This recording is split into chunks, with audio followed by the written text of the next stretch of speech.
بسم اللہ الرحمن الرحیم۔ السلام علیکم ناظرین۔ حضرت ہاشم نے کیسر روم کے ساتھ تجارتی و سفارتی تعلقات قائم کر لیے تھے، چنانچہ اسی سلسلے میں شام کی طرف سفر کے دوران ان کی شادی بنو نجار کی ایک معزز خاتون سلمہ سے ہوئی، مگر بدقسمتی سے اسی سفر کے دوران حضرت ہاشم کا انتقال ہو گیا۔ ان کی وفات کے بعد ان کا ایک بیٹا پیدا ہوا جس کا نام شیبہ رکھا گیا، مگر چونکہ شیبہ کو ان کے چچا مطلب بن عبد المناف نے پالا پوسا تو شیبہ کو عبد المطلب یعنی مطلب کا غلام کہا جانے لگا، اور پھر انہیں تاریخ نے ہمیشہ اسی نام سے یاد رکھا۔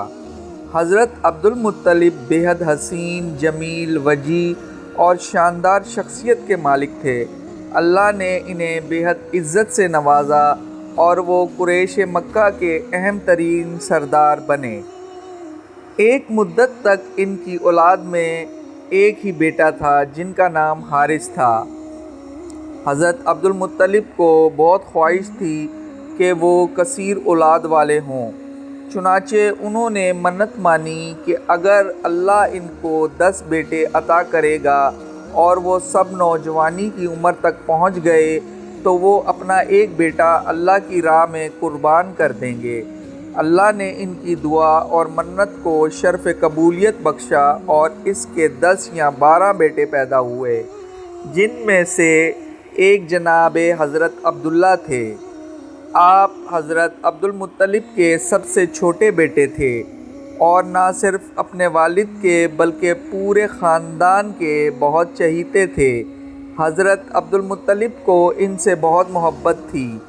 10 بیٹوں کی پیدائش کے بعد جب تمام کے تمام نوجوانی کی عمر کو پہنچے تو حضرت عبد المطلب کو اپنی منت یاد آئی، چنانچہ وہ اپنے سب بیٹوں کو لے کر حرم کعبہ میں پہنچ گئے۔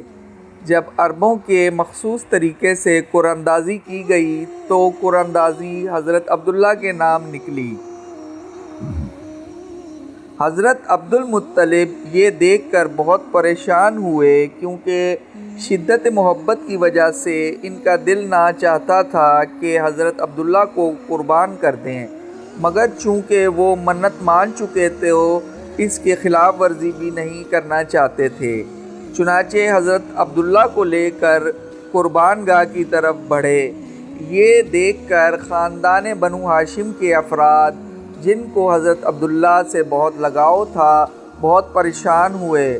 وہ حضرت عبد المطلب کے پاس آئے اور انہیں اس سلسلے میں یثرب کی ایک کاہنہ عورت سے مشورہ کرنے کو کہا، چنانچہ جب اس کاہنہ عورت سے رابطہ کیا گیا تو اس نے اس کا حل یہ نکالا کہ حضرت عبداللہ کی جگہ خون بہا ادا کیا جائے۔